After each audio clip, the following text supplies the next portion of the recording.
Shalom, selamat pagi Bapak Ibu, bagaimana kabarnya? Luar biasa, semoga semakin luar biasa ya. Kalau kita lihat di sebelah sini ada pasukan merah ya Bapak Ibu ya. Adik-adik kita terkasih yang nanti mungkin akan mempersembahkan acara untuk kita semua ya. Pagi hari ini kita akan ibadah, kembali beribadah. Mari saya undang untuk kita semua bangkit berdiri. Kita akan membuka ibadah ini di dalam doa. Mari kita berdoa. Pertolongan pada kita dalam ibadah minggu yang kudus ini datang dari Allah Bapa yang menciptakan langit bumi dan segala isinya. Yang setia memelihara ciptaannya dan tidak pernah meninggalkan perbuatan tangannya dari selama-lamanya sampai selama-lamanya. Bapak, sungguh kami mengucap syukur, kami sungguh berterima kasih. Engkau Allah yang hadir di tengah-tengah kami. Kami percaya Tuhan seperti yang firman-Mu katakan, 2-3 orang berkumpul, Allah hadir, Allah ada di antara kami. Sebentar kami mau ibadah Tuhan, kami rindu Tuhan pagi hari ini Tuhan. Kami bisa memfokuskan seluruh keberadaan diri kami Tuhan untuk menyenangkan hati-Mu Tuhan. Kami rindu pagi hari ini bisa dengan sepenuh hati dan sungguh-sungguh kami beribadah. Dan kami juga berdoa Tuhan buat rekan-rekan kami Tuhan yang mungkin masih dalam perjalanan. Mari Allah hentarkan mereka, tibakan mereka di tempat ini dengan selamat dan tidak kurang suatu apapun. Dan di dalam nama Tuhan Yesus Kristus kami memulai ibadah pada pagi hari ini. Haleluya. Amin. Shalom Bapak Ibu Saudara sekalian. Selamat pagi, selamat berkumpul di dalam kasih-Nya Tuhan. Bersyukur kalau Tuhan memberikan kesempatan pada kita untuk sama-sama ada di rumah Tuhan pada pagi hari ini. Semua Tuhan buat, Tuhan lakukan untuk kebaikan buat kita sekalian. Oleh karena itu, mari pergunakan waktu yang istimewa, waktu yang Tuhan berikan ini untuk sungguh-sungguh kita memuji Tuhan, amin. Sungguh-sungguh kita meninggikan Tuhan dengan segenap hati kita, dengan segenap keberadaan kita, amin. Karena Tuhan yang kita sembah di dalam nama Tuhan Yesus adalah Tuhan yang terbesar dan mulia, haleluya. Mari berikan tepuk tangan yang paling meriah buat Tuhan, haleluya.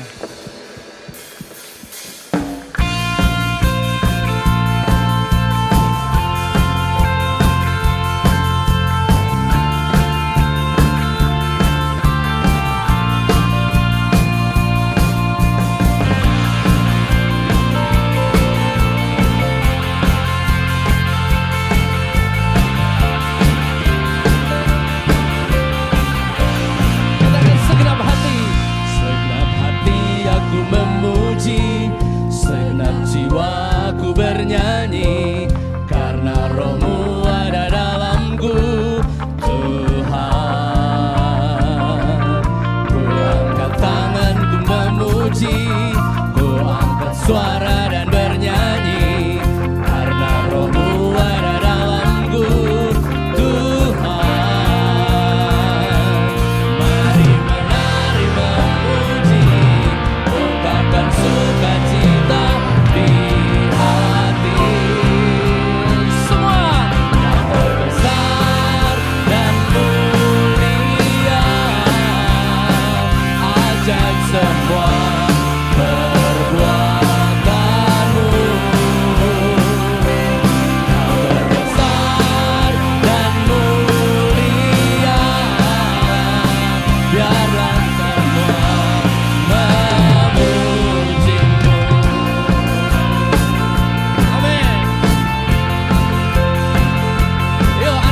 semangat dia memuji Tuhan, amin.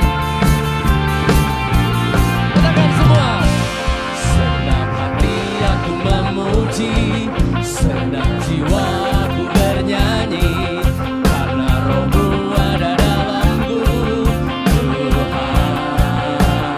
Ku angkat tangan, ku memuji, ku angkat suara dan bernyanyi karena Roh-Mu ada dalamku.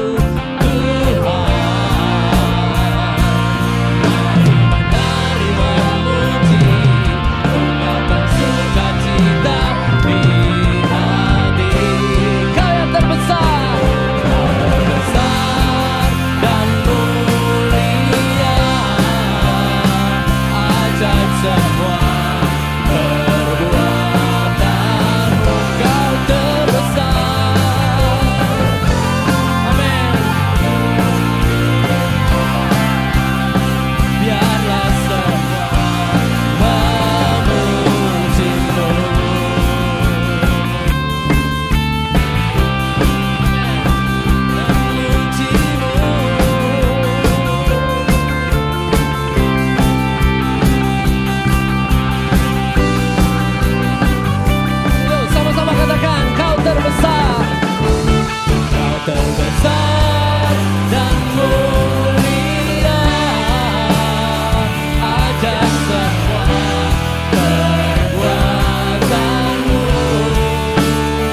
pernah tinggalkan kita. Dia selalu menyertai kehidupan kita. Amin. Oleh karena itu mari serukan nama Tuhan, nama di atas segala nama. Dia raja di atas segala raja. Haleluya.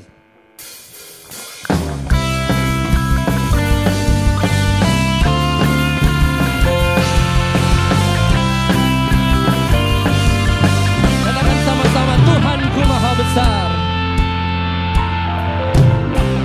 Tuhanku maha besar, Tuhanku maha kuasa, Raja segala raja. Amin.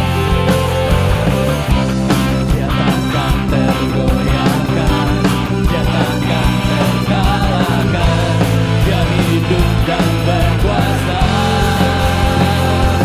Serukan namanya, Yesus Tuhan Raja, segala kuasa tunduk dalam namanya. Dia luar biasa, perkasa mulia, Yesus nama di atas segala nama.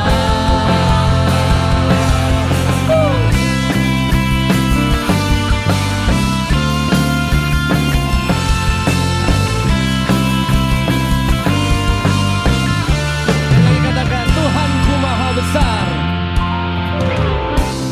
Tuhanku maha besar, Tuhanku maha kuasa, Raja segala raja. Dia Raja segala raja. Amin.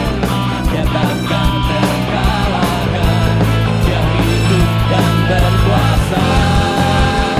Semua namanya Yesus Tuhan Raja, segala kuasa tunduk dalam namanya. Katakan dia luar biasa, perkasa mulia, Yesus nama di atas segala nama. Serukan namanya, Yesus Tuhan Raja, segala kuasa tunduk dalam namanya. Luar biasa, perkasa mulia, nama di atas segala nama.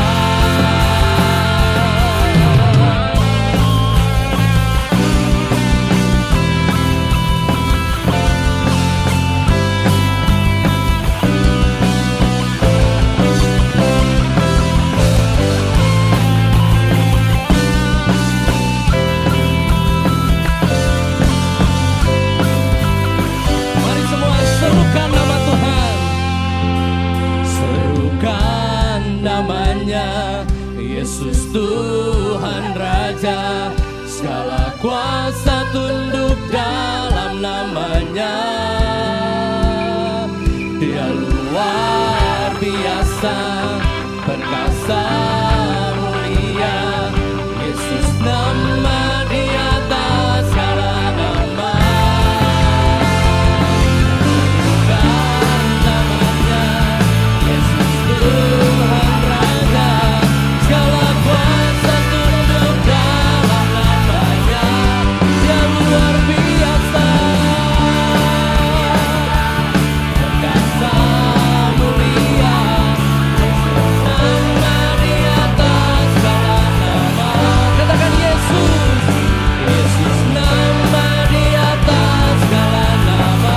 Yesus, Yesus nama di atas segala nama.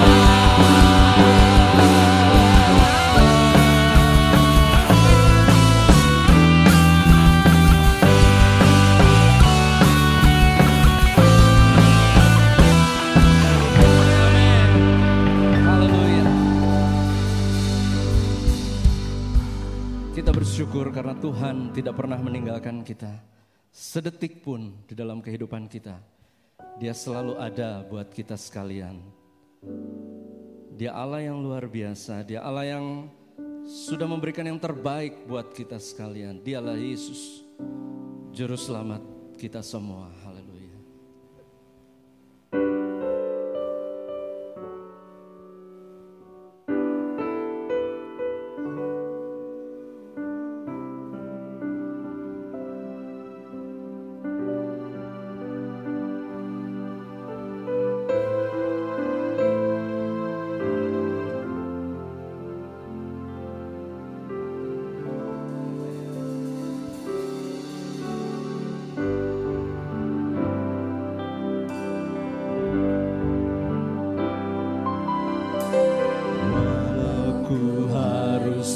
berjalan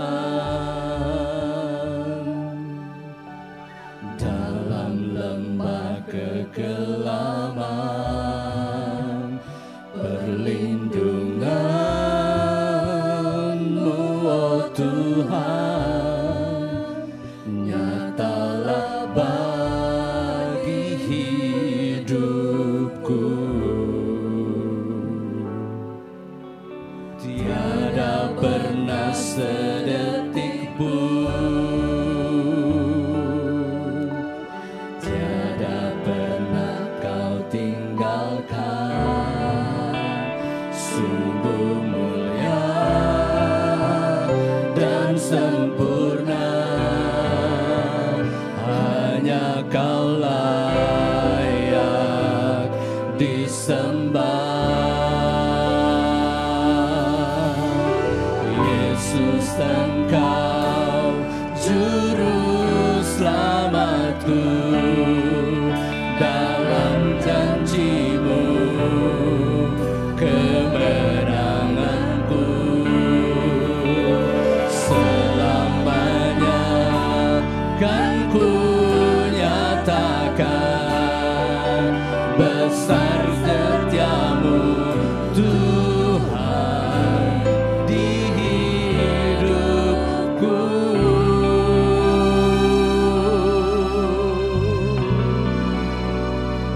Amin, Yesus. Walau ku harus berjalan, walau ku harus berjalan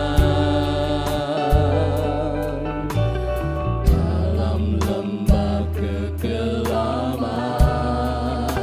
perlindungan-Mu, oh Tuhan, nyatalah bagi hidupku.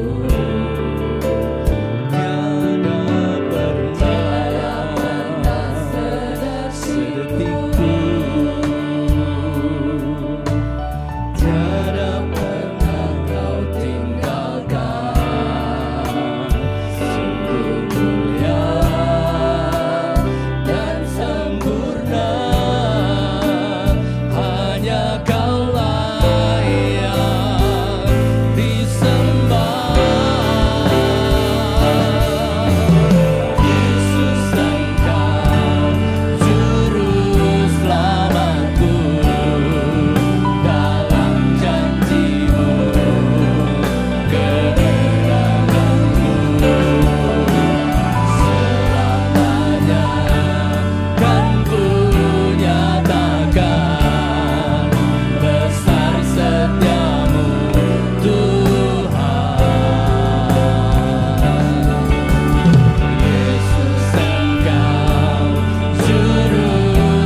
Engkau setia Tuhan, kami bersyukur tiada yang seperti-Mu. Haleluya Yesus. Terima kasih Tuhan buat kebaikan-Mu, buat kasih-Mu, buat penyertaan-Mu. Haleluya, haleluya. Syukur bagi-Mu.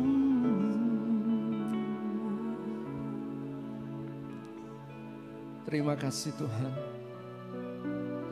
Tiada yang seperti Engkau Tuhan, yang menyertai kehidupan kami di dalam keadaan apapun. Terima kasih Bapa, terima kasih Roh Kudus. Engkau selalu hadir, Engkau selalu siap menolong kami semua. Bawa kami masuk dalam rencana-Mu ya Tuhan, supaya hidup kami semakin hari semakin menyenangkan hati-Mu. Terima kasih Bapa, terima kasih. Terpujilah Engkau selama-lamanya. Di dalam nama Tuhan Yesus kami berdoa dan kami mengucap syukur. Haleluya. Amin. Silakan duduk.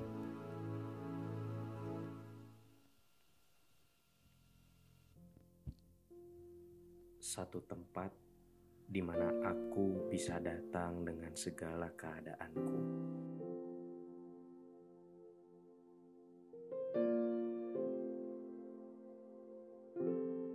Satu tempat di mana aku kembali menjadi satu dengan pemilikku. Satu tempat ketika kata-kata tidak terucap, namun tangis adalah sebuah bahasa.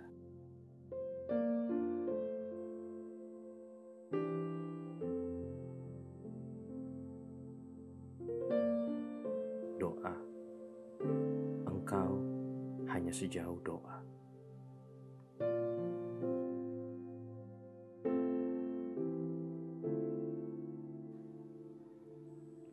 Penuhi hatimu dengan hadirat-Nya. Dia akan menuntunmu ke padang rumput hijau dan menyegarkan jiwamu.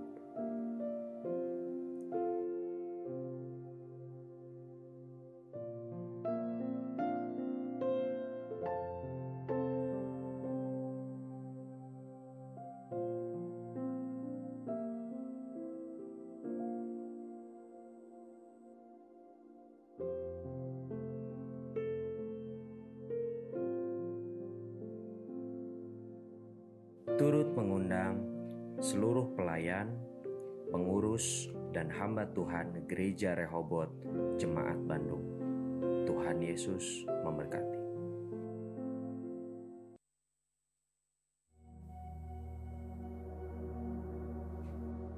Shalom saudara, doa rantai akan diadakan pada tanggal 18 Mei pukul 12 siang sampai 28 Mei pukul 12.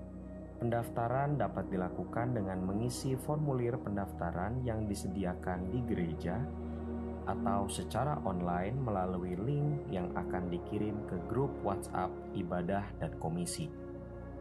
Pendaftaran akan ditutup pada tanggal 7 Mei 2023. Mari terlibat dan bersatu hati dalam doa rantai 10 hari supaya kuasa Roh Kudus dicurahkan atas setiap kita lebih lagi.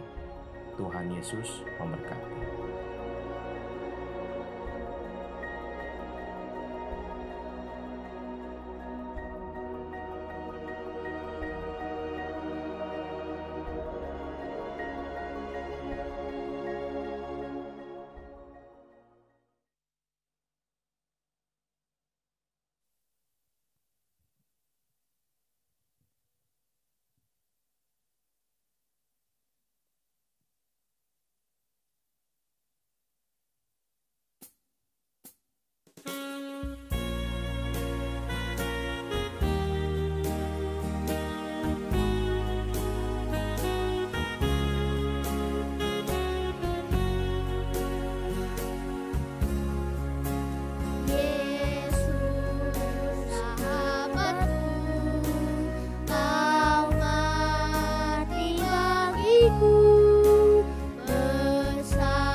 Mari berikan sekali lagi tepuk tangan bagi perwakilan siswa-siswi dari SDK Rehoboth kelas 1 sampai dengan kelas 3.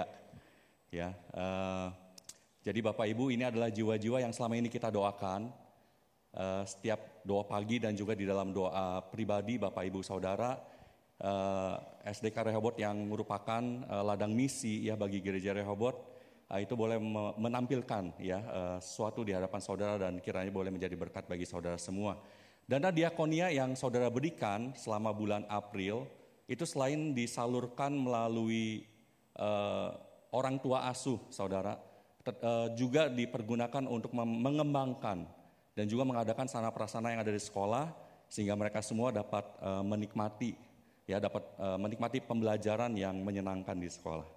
Ya, kita berdoa bersama-sama saudara supaya seluruh siswa-siswi sekolah Rehoboth semuanya dapat menjadi generasi penerus gereja dan dapat memperluas kerajaan Allah. Amin saudara. Amin. Sekian dan terima kasih, Tuhan Yesus memberkati kita semua. Amin.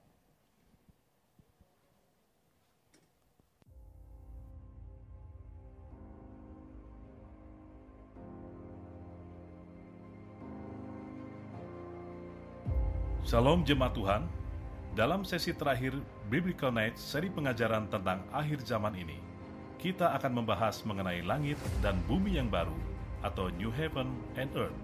Pertemuan ini akan diadakan melalui Zoom Meeting Gereja Rehoboth pada hari Kamis 20 April 2023 pukul 19.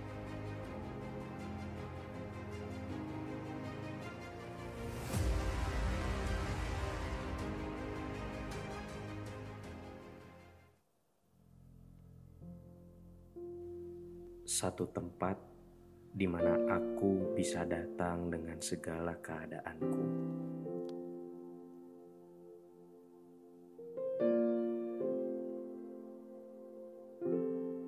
Satu tempat di mana aku kembali menjadi satu dengan pemilikku.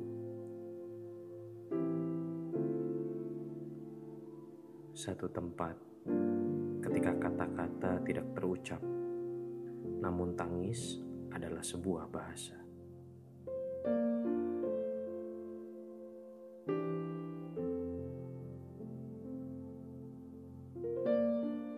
Doa, engkau hanya sejauh doa.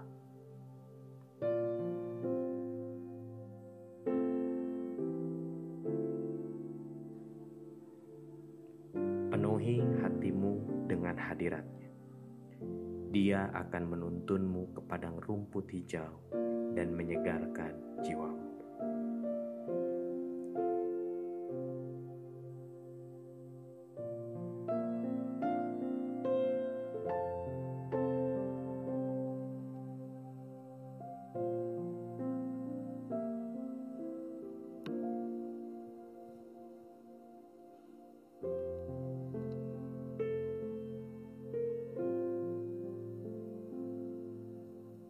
Turut mengundang seluruh pelayan, pengurus, dan hamba Tuhan Gereja Rehoboth Jemaat Bandung. Tuhan Yesus memberkati.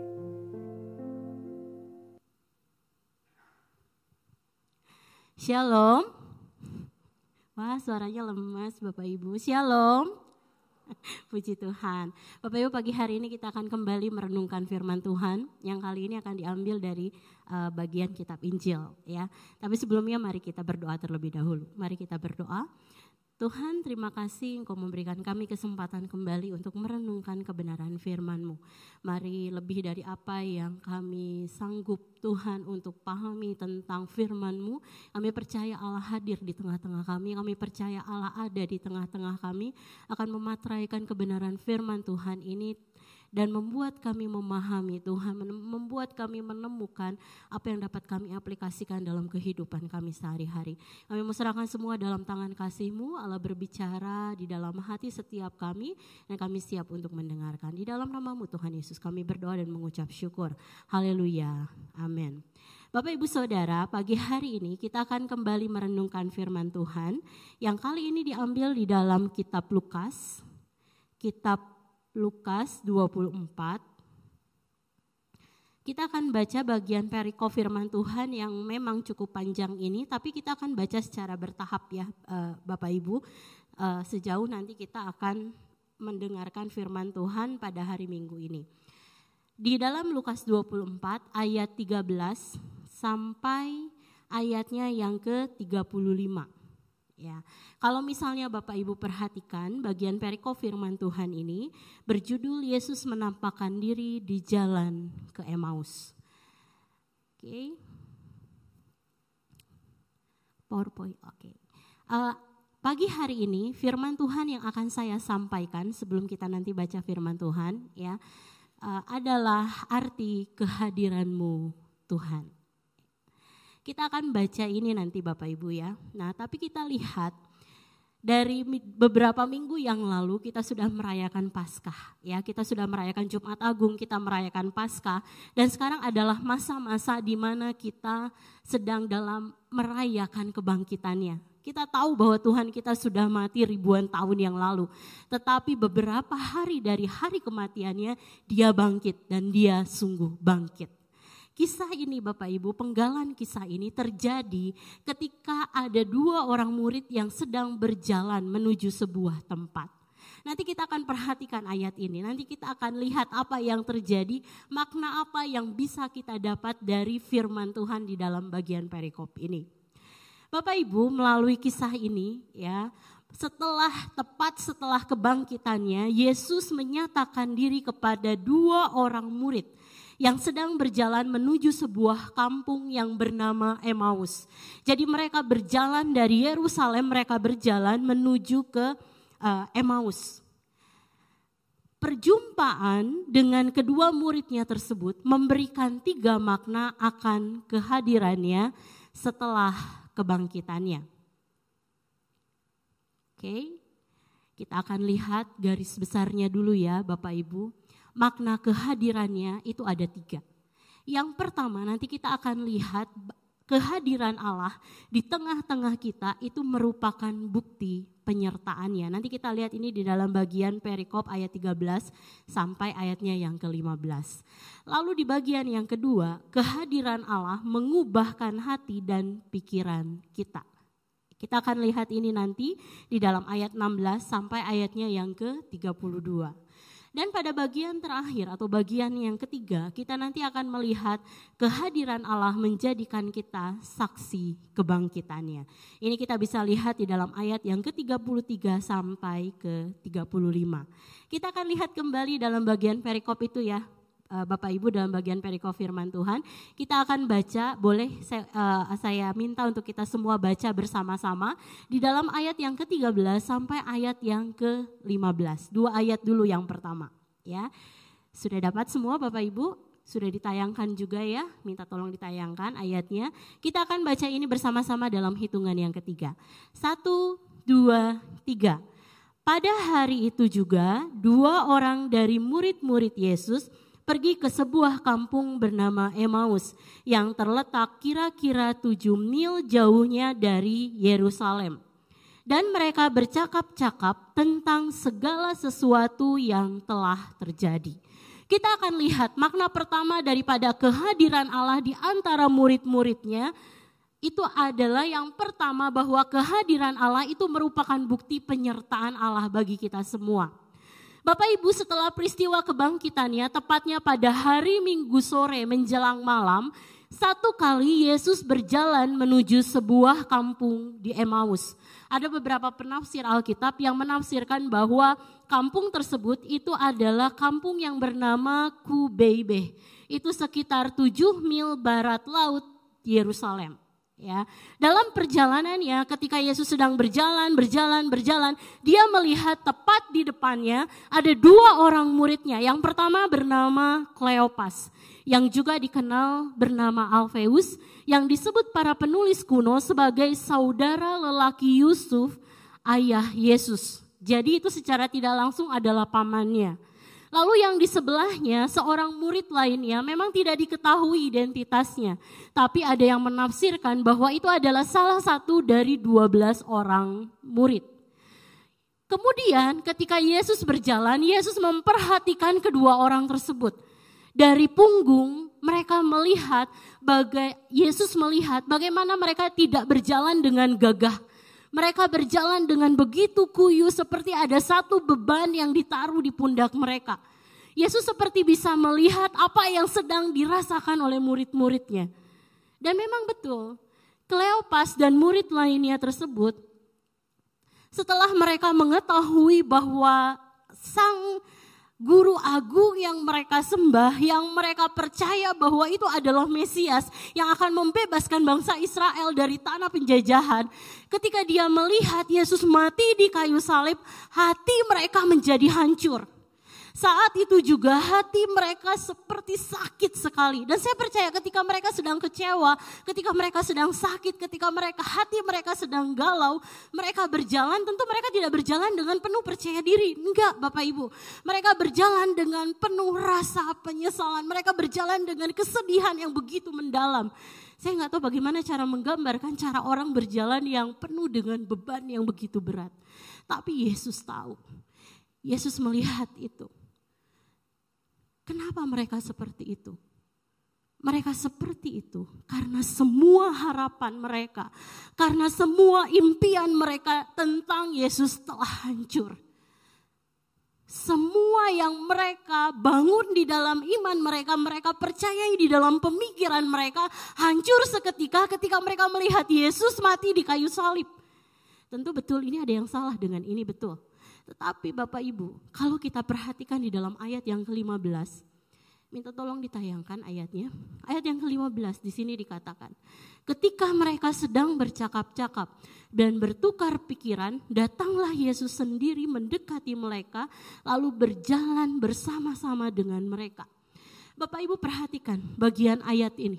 Yang pertama, di situ dikatakan ketika mereka sedang bercakap-cakap dan bertukar pikiran. Waktu saya merenungkan ayat ini Bapak Ibu, saya mengambil kesimpulan seperti ini. Kematian Yesus di kayu salib itu mendorong para murid untuk membentuk sebuah komunion, untuk membentuk sebuah intimate fellowship. Perhatikan, ada satu bentuk komunitas yang muncul di dalam ayat ini. Ketika mereka sedang bercakap-cakap dan bertukar pikiran, mereka berdua Bapak Ibu. Dia tidak sendiri, dia berdua, dia berjalan, mereka berjalan dengan hati yang begitu hancur dan mereka merasa mereka perlu untuk menyampaikan apa yang menjadi isi hati mereka. Mereka bercakap-cakap, mereka bertukar pikiran satu dengan yang lainnya. Dan ketika mereka sedang bercakap-cakap Bapak Ibu, apa yang terjadi? Di ayat itu dikatakan apa? Datanglah Yesus sendiri mendekati mereka. Bapak Ibu, wah, saya rasa ini luar biasa banget ya. Ada satu komunion, ada satu komunitas, ada satu persekutuan orang-orang percaya ketika mereka sedang berkumpul, mereka sedang bertukar pikiran, mereka sedang bercakap-cakap, tiba-tiba hadir Yesus di tengah-tengah mereka. Dan perhatikan ayat 15 ini Bapak Ibu. Di sini dikatakan Yesus sendiri yang mendekati mereka. Mereka belum melihat Yesus. Mereka sibuk dengan pikiran mereka sibuk dengan perasaan mereka sibuk dengan apa yang mereka rasa mereka harus sampaikan itu pada orang lain. Mereka tidak tahu bahwa ada orang di belakang mereka yang sedang mendekati dan sedang memperhatikan mereka. Tapi Yesus berjalan dari jauh Bapak Ibu. Berjalan dari jauh, dia melihat kedua muridnya, dia mendekati muridnya. Dan dia bergabung bersama-sama dengan mereka. Yesus tidak tiba-tiba ada di tengah-tengah mereka, no. Tapi dia ada di samping mereka. Kemudian mereka berjalan bersama-sama. Bapak Ibu Saudara, kematiannya di kayu salib, ini semua kita tahu. Merobek tirai pemisah antara Allah dan manusia. Melalui Yesus, manusia berdosa akan menerima keselamatan dan kemerdekaan atas dosa-dosa kita. Kita semua akan menerima semua itu. Tetapi Bapak Ibu, perhatikan dalam ayat ini. Bukan hanya kematiannya saja yang mengerjakan sesuatu di dalam kehidupan kita. Tetapi kebangkitannya juga mengerjakan sesuatu dalam hidup kita. Apa itu? Kebangkitannya membuka jalan bagi Yesus untuk senantiasa hadir di tengah-tengah mereka. Bapak Ibu, inilah satu keyakinan, ini hal yang harusnya menjadi keyakinan setiap kita. Bahwa kebangkitan yang membuka jalan bagi Allah untuk senantiasa hadir di tengah-tengah persekutuan orang beriman. Amin. Amin Bapak Ibu. Bapak Ibu pernah baca firman Tuhan yang mengatakan 2-3 orang berkumpul maka aku akan hadir di situ? Pernah dengar Bapak Ibu? Bapak Ibu percaya bahwa Allah saat ini hadir di tengah-tengah kita? Percaya? Percaya Bapak Ibu, Dia ada di antara kita. Bapak Ibu Saudara, seorang yang bernama Martin Ralph Dehan, dia adalah seorang, kalau gak salah dia itu seorang, dia pernah melayani di dalam pelayanan radio dan sekarang dia itu co-editor ya di dalam pelayanan Our Daily Bread. Ya, itu sebuah artikel renungan Kristen. Nah, Martin pernah menuliskan seperti ini di dalam salah satu ayat renungan yang dia tulis. Dia tulis seperti ini. Saya bertanya-tanya, apakah kita sadar bahwa ketika berkumpul bersama teman-teman di gereja, di rumah, di persekutuan doa, di berbagai pertemuan, sesungguhnya Yesus juga hadir di sana?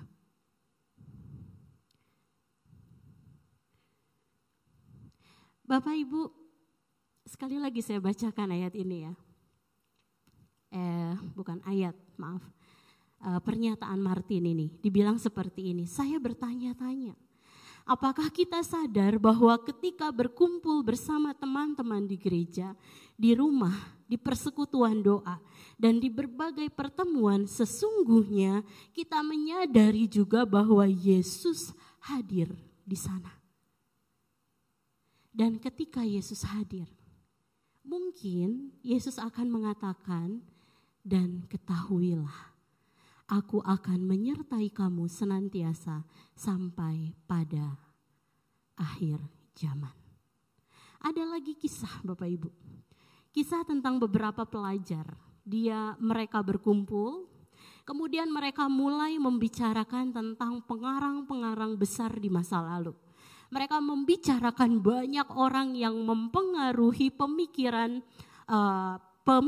para pembelajar saat ini.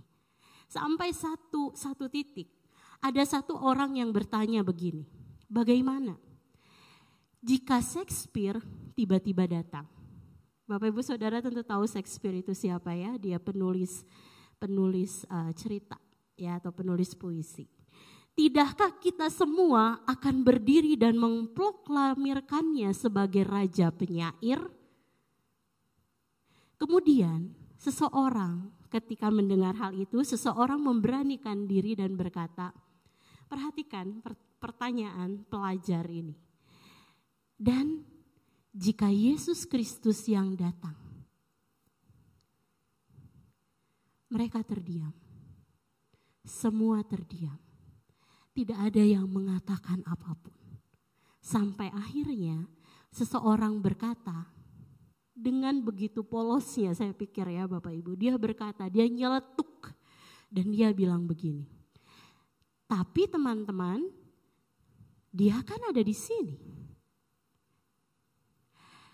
Saudara, mungkin seringkali karena pikiran kita yang menjadi terlalu sibuk dengan hal-hal lain, ada banyak distrak yang bisa datang dari luar diri kita, itu kemudian mengalihkan fokus kita pada sesuatu.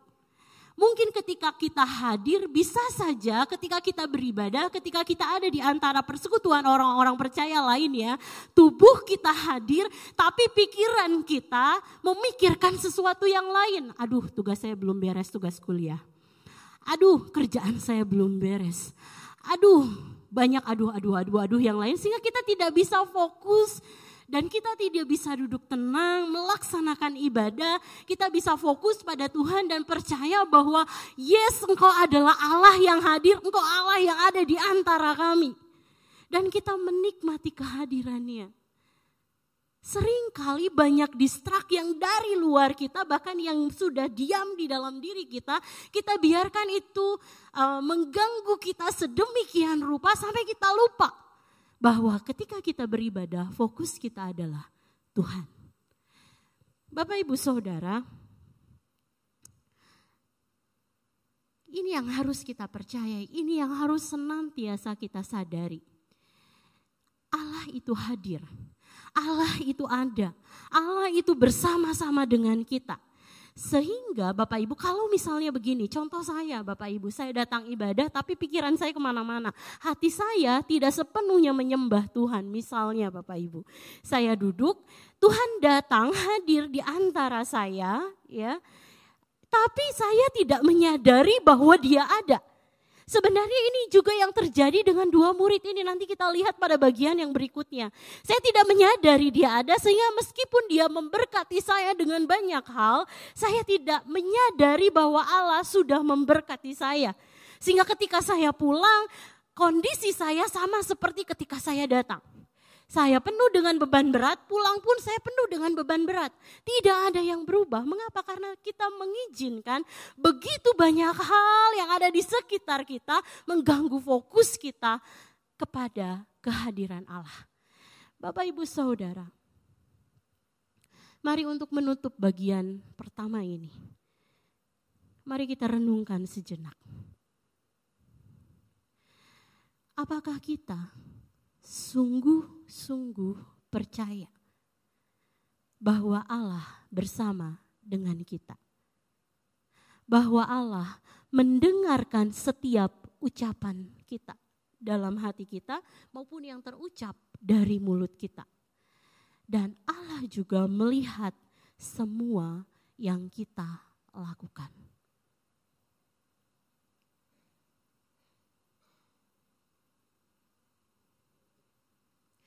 Bapak Ibu Saudara, mari fokuskan pikiran dan hati kita kepada Allah dan hadirat-Nya. Baik ketika beribadah maupun bersekutu bersama-sama dengan saudara seiman lainnya. Sehingga berkat Allah senantiasa kita rasakan dan kita terima. Bapak Ibu, lalu ini adalah bagian yang pertama. Lalu kita akan lihat bagian yang kedua. Setelah kita menyadari kebangkitannya membuka jalan bagi kehadirannya di antara persekutuan orang percaya sebagai wujud penyertaannya, maka makna kehadiran Allah yang kedua adalah kehadiran Allah mengubahkan hati dan pikiran kita. Bapak Ibu, kita akan lihat dulu ayat firman Tuhan, kita lihat di ayat yang ke-16. Di ayat yang ke-16 saya akan bacakan, di sini dikatakan seperti ini. Tetapi ada sesuatu yang menghalangi mata mereka sehingga mereka tidak dapat mengenal Dia. Perhatikan Bapak Ibu, ini sesuatu yang aneh menurut saya. Kleopas dan murid lainnya sering melihat Yesus. Dan tentunya mereka mengenal bagaimana rupa-rupa Kristus. Mereka mengenal bagaimana rupa Yesus itu. Memang ada beberapa penafsir yang mengatakan mungkin Yesus mengalami perubahan secara fisik setelah kebangkitannya. Bisa jadi. Tapi adalah hal yang mustahil bagi muridnya yang sering bersama-sama dengan dia untuk tidak mengenali dia. Tapi perhatikan Bapak Ibu dalam ayat yang ke-16. Ada sesuatu yang aneh di sini. Tetapi ada sesuatu yang menghalangi mata mereka. Mata mereka tertutup, mereka tidak bisa mengenali Yesus. Sama seperti saya ketika saya ada di gereja, ketika saya beribadah, ketika saya berkomunitas, tapi hati dan pikiran saya tidak ada di situ, saya sedang dibutakan sehingga meskipun Allah hadir di antara komunitas tersebut, saya tidak mengenali bahwa Allah ada. Kedua muridnya pun seperti ini Bapak Ibu, ada sesuatu yang menghalangi mata mereka sehingga mereka tidak dapat mengenal Dia. Bapak Ibu, tadi bagian yang pertama saya mengatakan bahwa mereka murid-muridnya sedang ada dalam keadaan galau, segalau-galaunya. Mereka mengalami kebingungan, ya, dan juga mereka mengalami ketidakpercayaan. Mereka rasanya hancur, benar-benar hancur. Kebingungan dan ketidakpercayaan kedua murid ini dengan jelas sebenarnya mendefinisikan kelemahan mereka. dan manusia pada umumnya. Kelemahan akan apa? Kita lemah untuk bisa memahami secara utuh kebenaran Allah dalam firman-Nya.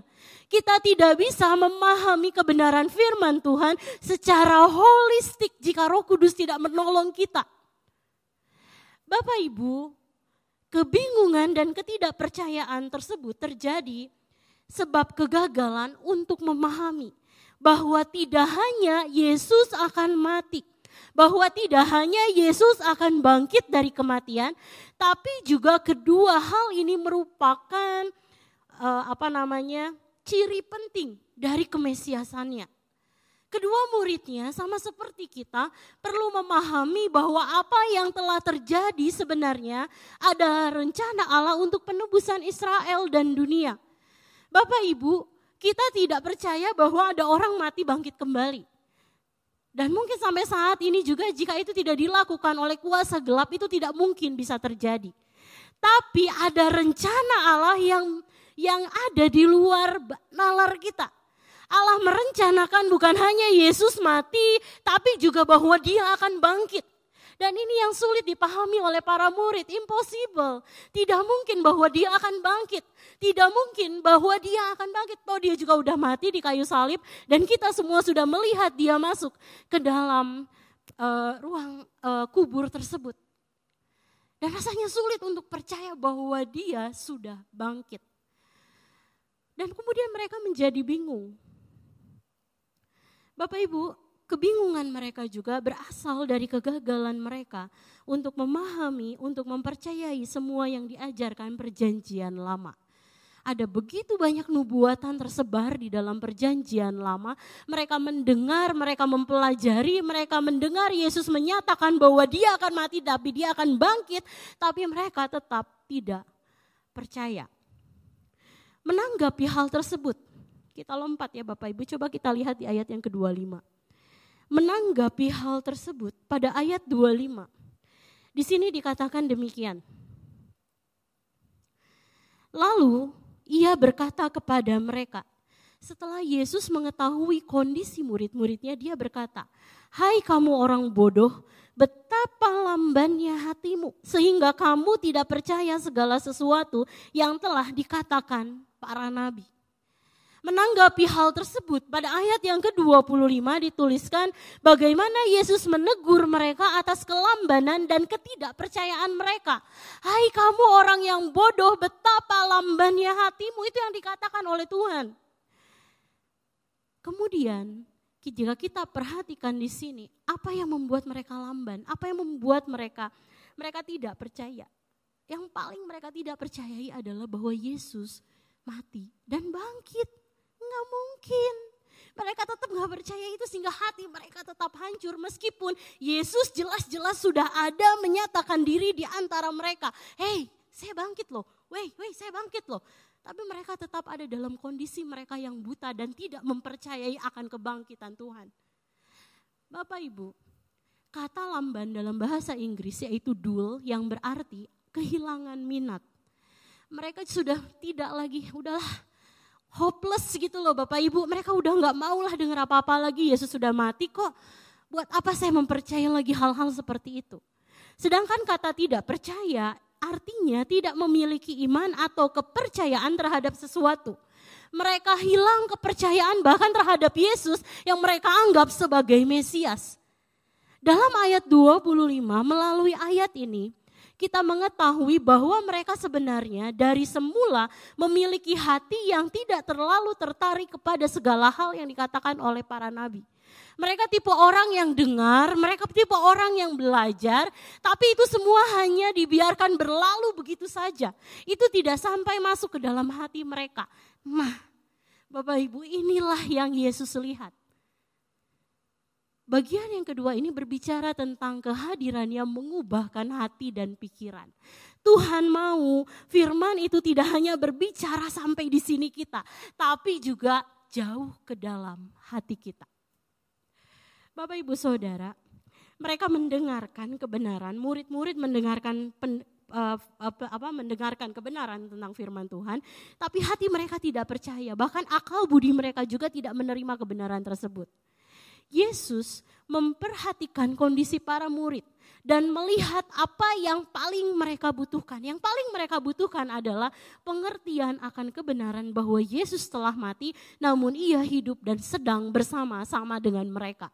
Yesus perlu untuk membuka selaput yang menutupi mata mereka. Yesus perlu untuk membuka selaput yang menutupi hati mereka sehingga mereka tidak percaya.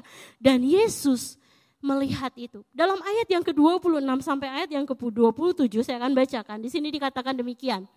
Bukankah Mesias harus menderita semuanya itu untuk masuk ke dalam kemuliaannya? Lalu ia menjelaskan kepada mereka apa yang tertulis tentang dia dalam seluruh kitab suci. Mulai dari kitab-kitab Musa dan segala kitab nabi-nabi. Dan lalu melanjutkan, Yesus kemudian menjelaskan semua yang ditulis tentang Mesias dalam seluruh kitab suci. Kitab-kitab Musa dan segala kitab-kitab nabi dengan tujuan untuk menyadarkan mereka dari kelambanan serta ketidakpercayaan hati mereka. Bapak Ibu saya ajak untuk kita semua, mari kita baca bersama-sama kembali ayat 28 sampai 32. Inilah titik poin penting transformasi yang terjadi setelah Yesus mengajar. Kita baca sama-sama ya Bapak Ibu ya. Yuk, ayat 28 sampai ayat yang ke-32 dalam hitungan yang ketiga. 1, 2, 3. Mereka mendekati kampung yang mereka tuju, lalu ia berbuat seolah-olah hendak meneruskan perjalanannya. Tetapi mereka sangat mendesaknya, katanya, tinggallah bersama-sama dengan kami, sebab hari ini telah menjelang malam dan matahari hampir terbenam. Lalu masuklah ia untuk tinggal bersama-sama dengan mereka. Waktu ia duduk makan dengan mereka, ia mengambil roti, mengucap berkat, lalu memecah-mecahkannya dan memberikannya kepada mereka. Stop dulu sampai di situ. Yuk, pelan-pelan kita baca ayat 31 Bapak Ibu. 1, 2, 3. Ketika itu terbukalah mata mereka dan mereka pun mengenal dia. Tetapi ia lenyap dari tengah-tengah mereka. Ayat 32, kata mereka seorang kepada yang lain. Bukankah hati kita berkobar-kobar ketika ia berbicara dengan kita di tengah jalan dan ketika ia menerangkan kitab suci kepada kita.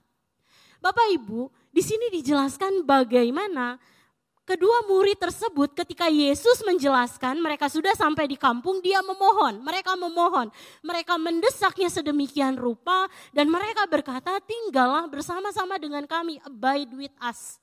Kemudian Yesus mengikuti mereka masuk ke Emmaus. Lalu apa yang Yesus lakukan? Dia mengadakan perjamuan kudus.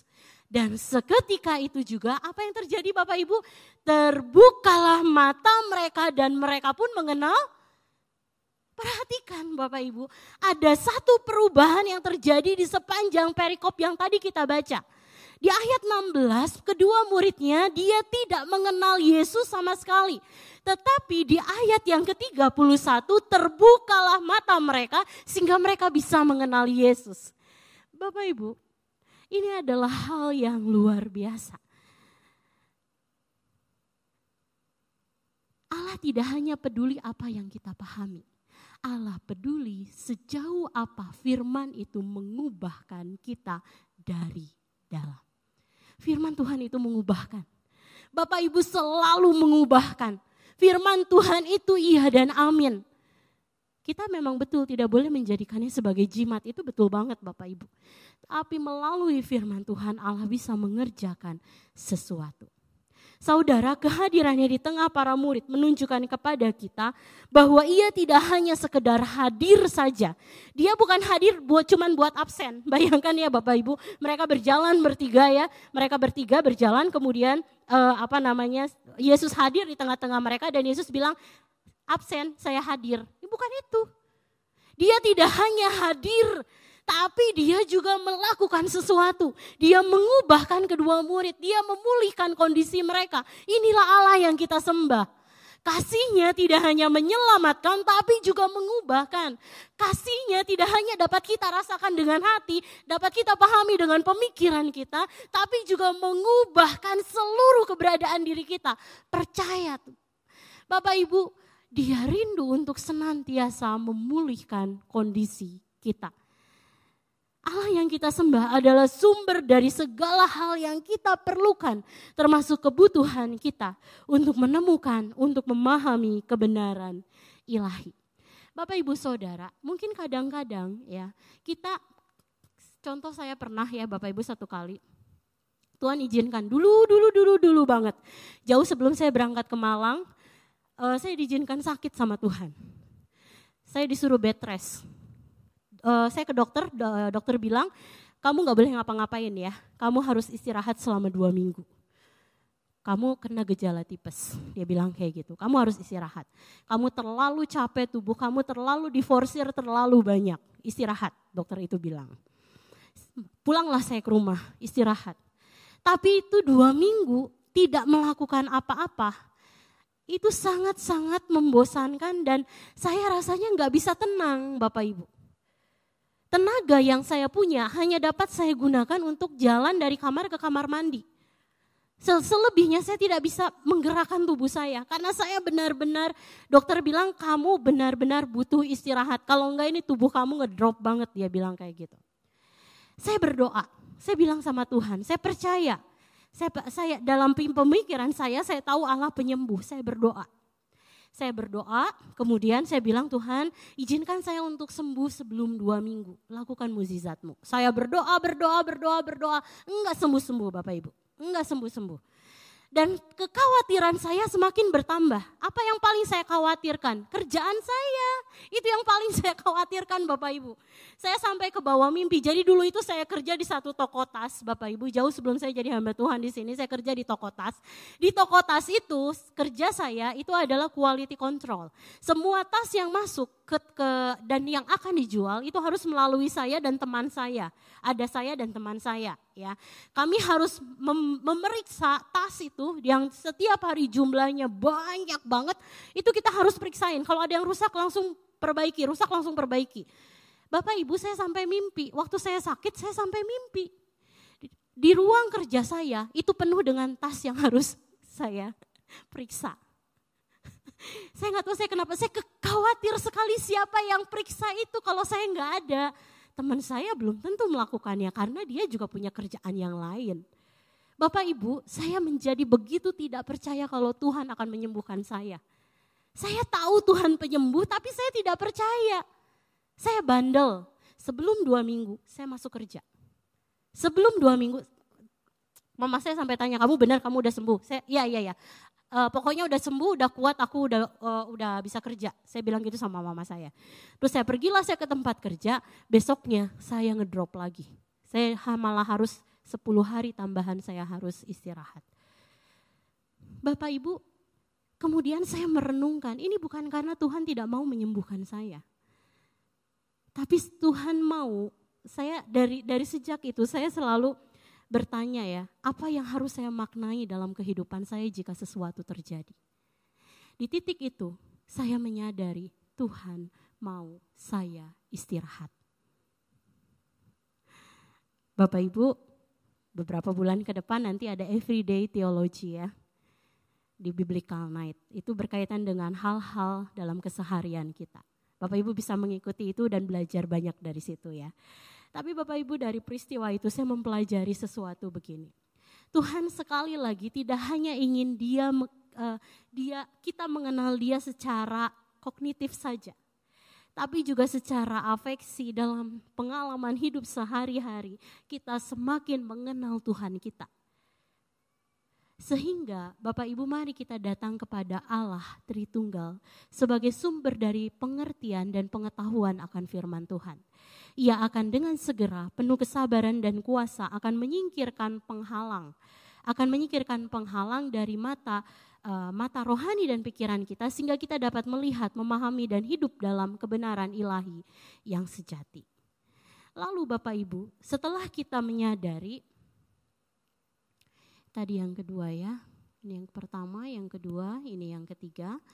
Lalu setelah kita menyadari bahwa kebangkitannya membuka jalan bagi kehadirannya di antara persekutuan orang percaya secara terus-menerus sebagai wujud penyertaannya serta kehadirannya yang mengubahkan hati dan pikiran kita, maka yang ketiga Bapak Ibu, kehadiran Allah menjadikan kita saksi kebangkitannya. Kita baca lagi sama-sama yuk Bapak Ibu yuk dalam ayat yang ke-33 sampai ayatnya yang ke-35.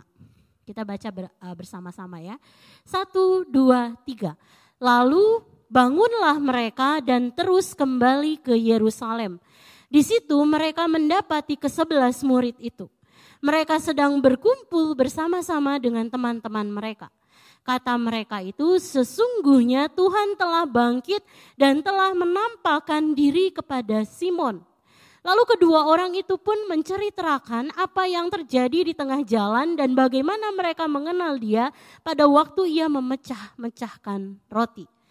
Pada bagian ayat yang terakhir ini Bapak Ibu, kita dapat melihat bagaimana Yesus tidak hanya mengubahkan hati dan pikiran para murid, tetapi juga hal tersebut diresponi para murid dengan menjadi saksi bagi kebangkitannya. Kleopas dan satu murid Yesus lainnya setelah mereka menyadari bahwa akhirnya mereka mungkin dapat yang sering kita dengar aha moment itu ya Bapak Ibu ya. Ting, Yesus, ternyata Yesus yang barusan bersama-sama kita itu Yesus gitu ya. Dan setelah mereka mengalami hal tersebut, mereka kemudian dengan segera mereka kembali ke Yerusalem. Barusan kita baca itu ya Bapak Ibu ya. Dan mereka bertemu dengan murid Yesus lainnya dengan tujuan untuk mengisahkan perjumpaan mereka dengan Yesus kepada 11 murid lainnya. Mereka bercerita. Bapak Ibu maaf, izinkan sekali lagi saya untuk menceritakan sesuatu tentang bagian daripada perjalanan rohani saya bersama dengan Tuhan. Bapak Ibu, setiap kita mengalami pengalaman tersendiri betul ya ketika berjumpa dengan Tuhan. Tidak semua orang mengalami pengalaman yang sama. Tapi waktu kita mundur satu ayat sekali lagi Bapak Ibu di ayat yang ke-32, murid-muridnya itu berkata begini, bukankah hati kita berkobar-kobar? Waktu kata berkobar-kobar ini saya mengingat satu hal yang terjadi dulu ketika saya lahir baru. Bapak Ibu, dalam perjalanan kerohanian saya, pertama kali saya mendengar tentang Tuhan. Jadi dulu itu saya suka banget cerita romantis ya Bapak Ibu ya. Saya suka cerita tentang gimana kalau misalnya pasangan itu saling berkorban satu dengan yang lain. Saya suka sekali, terus saya lihat mama papa saya juga gitu kan.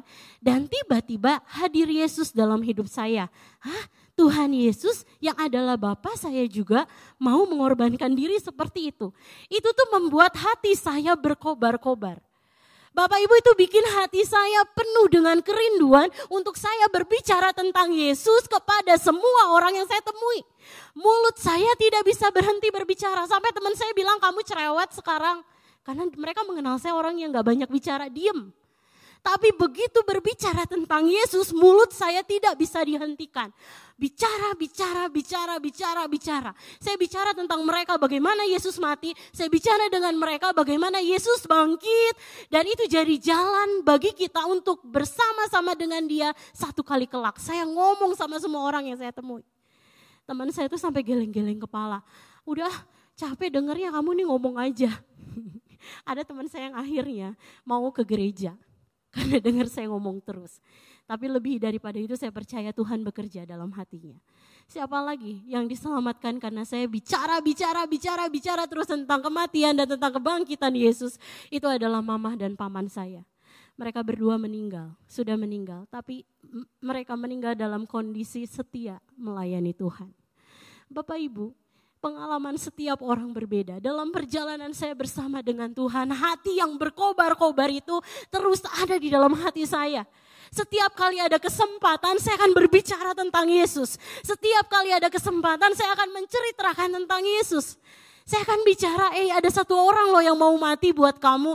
Ada satu orang loh yang mau bangkit buat kamu, naik ke surga dan menyediakan tempat buat kamu.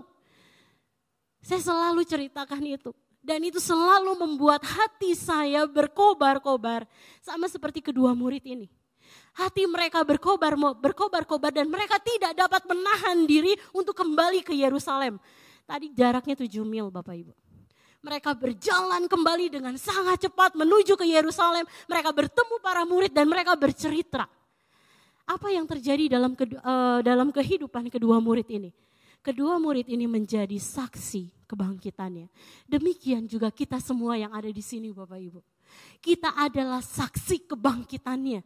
Kita adalah anak, kita adalah orang yang dipilih Tuhan untuk menceritakan kisah tentang kematian dan kebangkitannya. Baik melalui cara hidup kita sehari-hari, integritas diri kita, maupun ketika ada kesempatan ceritakan itu kepada banyak orang.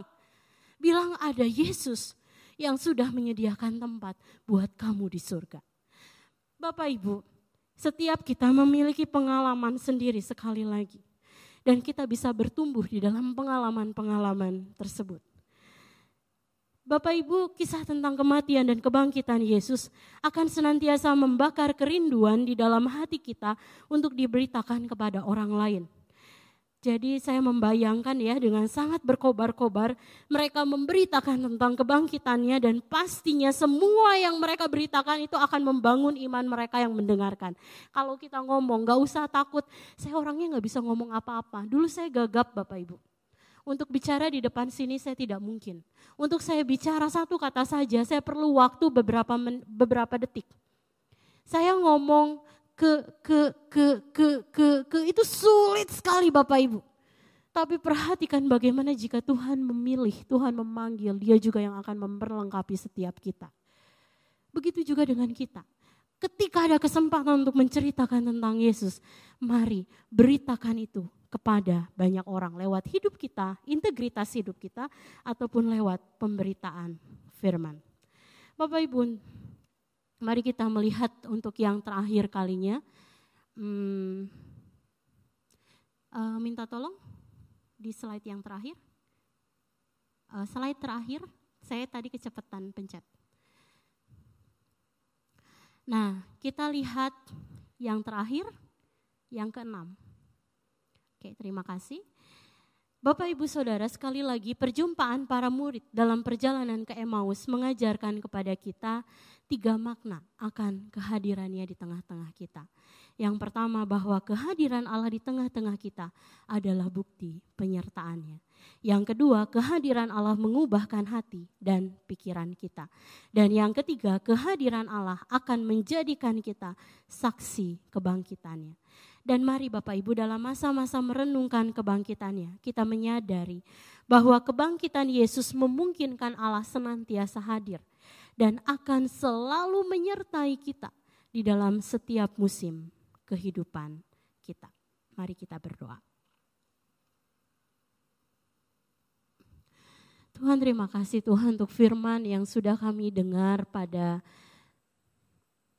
siang hari ini Tuhan. Sungguh kami mengucap syukur, sungguh kami berterima kasih bahwa Allah Roh Kudus akan terus memateraikan kebenaran firman ini di dalam hati setiap kami. Buat kami tidak hanya memahami kebenaran firman-Mu, tapi sungguh firman-Mu dapat hidup di dalam kehidupan kami sehari-hari. Kami rindu Tuhan, semua yang kami ketahui tentang Engkau mungkin juga bisa kami alami di dalam kehidupan kami sehari-hari. Dan ketika kami mendengarkan bimbingan dan tuntunan Roh Kudus untuk kami bertumbuh semakin serupa dengan Kristus, kami juga bertumbuh di dalam hal tersebut. Bapa, mari terus buat kami juga menyadari bahwa Allah hadir di tengah-tengah kami. Allah ada dan senantiasa menyertai kami. Bukan hanya di ruang ibadah ini Allah menyertai kami, tapi ketika kami keluar dari ruangan ini, Allah menyertai kami. Allah hadir di rumah kami. Allah hadir di pekerjaan kami. Allah hadir di tempat-tempat di mana kami berada. Sehingga kami bisa merasakan penyertaan Allah, berkat Allah setiap kami di dalam kehidupan kami. Terima kasih Tuhan, hamba-Mu selesai berbicara, tapi biarlah firman Tuhan ini terus berbicara di dalam hati dan pikiran kami. Dalam nama-Mu Tuhan Yesus kami berdoa dan mengucap syukur. Haleluya. Amin.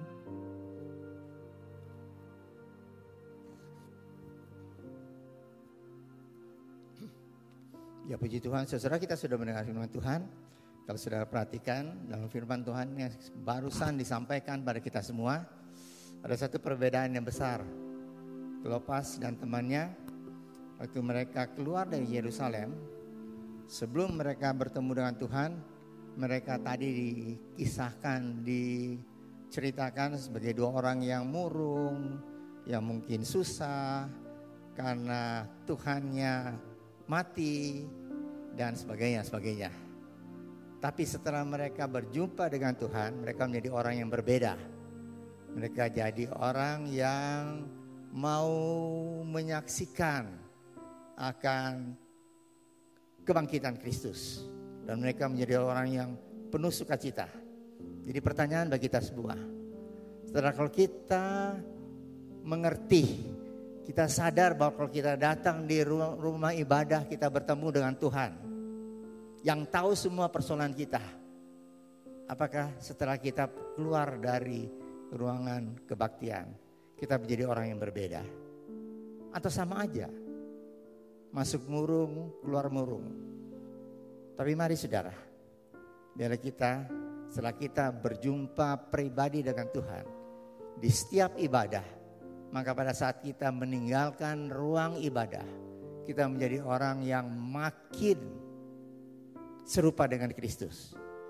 Kita makin dikuduskan dalam Tuhan.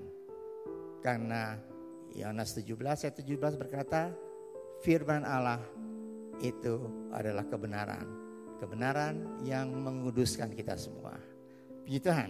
Saudara, setelah kebaktian ini ada doa rantai yang diadakan di bawah, di basement, di ruang Elim, dimulai 11:30. Juga saudara, bulan diakoni tinggal minggu ini, bulan April ya. Minggu ini tanggal 19, tinggal tanggal 26 dan 30 dan 2 kali lagi. Mari saudara yang karena kesibukan masih belum ya memberikan dana diakonia untuk ladang misi kita di Sekolah Rehoboth, silakan saudara ambil envelope yang tertulis diakonia ini, atau saudara bisa transfer langsung di nomor yang tadi tertera di screen. Baik, juga seperti saudara tahu tanggal 18 Mei itu hari libur juga. Salah satu hari raya Kristen adalah Yesus naik ke surga, 18 Mei. Dan satu kebiasaan di gereja Rehoboth yang baik, yang sudah berlangsung sekian lama, yaitu pada waktu kenaikan Tuhan sampai hari Pentakosta selama 10 hari, kita mengadakan doa rantai. Doa rantai itu doa tiap saudara bisa ambil bagian untuk berdoa. Jamnya ditentukan saudara sendiri, doanya juga di rumah masing-masing. Tetapi saudara, kita berdoa secara tidak terputus. Oleh sebab itu disebut doa rantai. Nah, untuk itu supaya pengurus doa bisa mencatat saudara doa jam berapa sampai jam berapa, tiap saudara bisa ambil setengah jam ya. Nah, saudara bisa ambil kertas-kertas yang sedemikian di depan. Di situ ada tulis nama saudara, nomor HP saudara, ibadah di KU2, berdoa dari pukul berapa sampai pukul berapa. Jadi bisa jam 5 sampai setengah 6, bisa 11 sampai setengah 12, terserah. Tapi saudara langsung kumpulkan sehingga pengurus komisi doa bisa mencatat itu semua, sehingga pada tanggal 7 Mei ya, daftar itu sudah lengkap dan kita akan berdoa bersama-sama dimulai tanggal 18, yaitu pada saat kita memperingati Yesus naik ke surga. Baik, terima kasih untuk perhatian saudara. Saya undang untuk kita berdiri bersama-sama dan kita akan masuk di dalam doa untuk menutup ibadah kita pada siang hari ini. Mari kita berdoa. Bapa kami dalam surga, terima kasih Tuhan untuk berkat Tuhan bagi kami semua. Terima kasih Tuhan, Kau sudah memimpin seluruh ibadah ini dari awal hingga selesai dengan berkat Tuhan. Ajar pada kami Tuhan, supaya kami pada saat kami sudah bertemu dengan Tuhan dalam setiap ibadah, Jadikan kami menjadi pribadi-pribadi yang makin serupa dengan Kristus. Pribadi yang hidup makin kudus, makin memperkenankan Tuhan. Ada satu perubahan yang nyata dalam kehidupan kami semua. Kami tak berdoa Tuhan untuk doa rantai yang akan diadakan mulai tanggal 18 Mei akan datang. Dan kami semua bisa ambil bagian dalam hal ini. Kami berdoa untuk doa pengerja yang akan diadakan sebentar 11:30 di basement. Tuhan juga hadir dengan berkat Tuhan. Kami juga berdoa untuk saudara-saudara yang sudah memberikan dana diakonia. Tuhan berkati dengan berkat-Mu dari surga secara berlimpah. Sebelum kami pulang, kami akan memberikan persembahan, membalikan perpuluhan yang Tuhan punya. Ajar pada kami untuk memberikan terbaik, karena Tuhan sudah yang memberikan yang terbaik bagi kami, yaitu keselamatan dan hidup yang kekal. Terima kasih Bapak. Kami akan masuk dalam minggu yang baru. Kami tahu kami berjalan bersama dengan Tuhan. Kau menyertai kami semua dalam usaha kami, pekerjaan kami, dalam keluarga kami, dalam kuliah, sekolah, anak-anak kami semua. Terima kasih Bapa. Percaya Tuhan, Kau tidak pernah meninggalkan kami. Dan Tuhan sudah mendengar doa kami. Yang kami naikkan dalam nama Tuhan Yesus Kristus, yang menjadi juru selamat kami hidup. Saudara yang dikasihi oleh Tuhan, angkatlah tangan saudara untuk menerima berkat Allah. Arahkan hati saudara kepada Tuhan dan hadirat-Nya.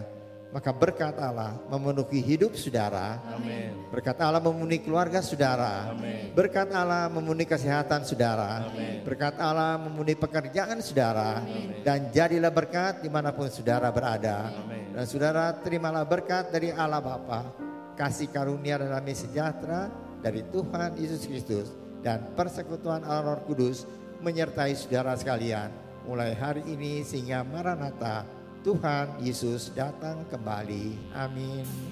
Bapa, terima kasih. Bapa, terima kasih. Bapa di dalam surga, ku berterima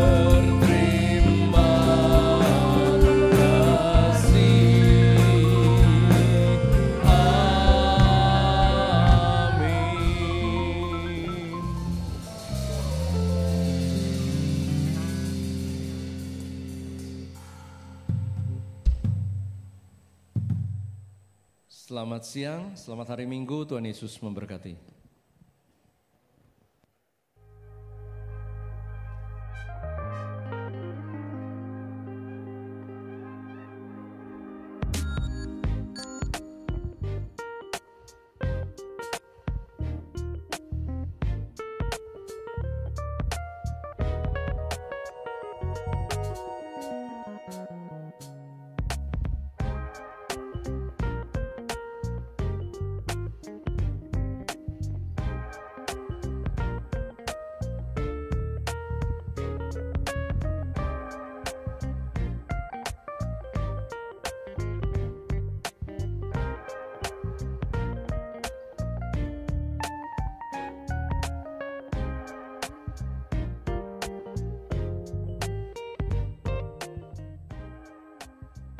Dahsyatnya pekerjaan Roh Kudus di dalam kehidupan orang yang hidupnya dipenuhi Roh Kudus. Mengubah yang tadinya dia penakut, yang mengubah yang tadinya dia tidak berani, menjadi luar biasa. Dia bukan cuma butuh tuntunan-tuntunan positif, tapi dia butuh Roh Kudus menerangi hidupnya. Dan bukan cuma yang dipikirkan itu. Saya tahu ending-ending hidupnya dia gak akan masuk pada kekekalan. Kalau saya gak bicara sekarang, maka dia akan masuk dalam kematian kekal neraka. Pada waktu itu ingatlah Tuhan menyertai Bapak Ibu. Tuhan yang akan memberi hikmat. Tuhan yang akan menaruh kata-kata yang pas pada mulut Bapak Ibu. Anda telah selesai mengikuti ibadah online Gereja Rehoboth. Jangan lupa untuk like dan subscribe, dan ketuk lonceng untuk notifikasi pemberitahuan info-info berikutnya. Selamat hari Minggu, Tuhan Yesus memberkati.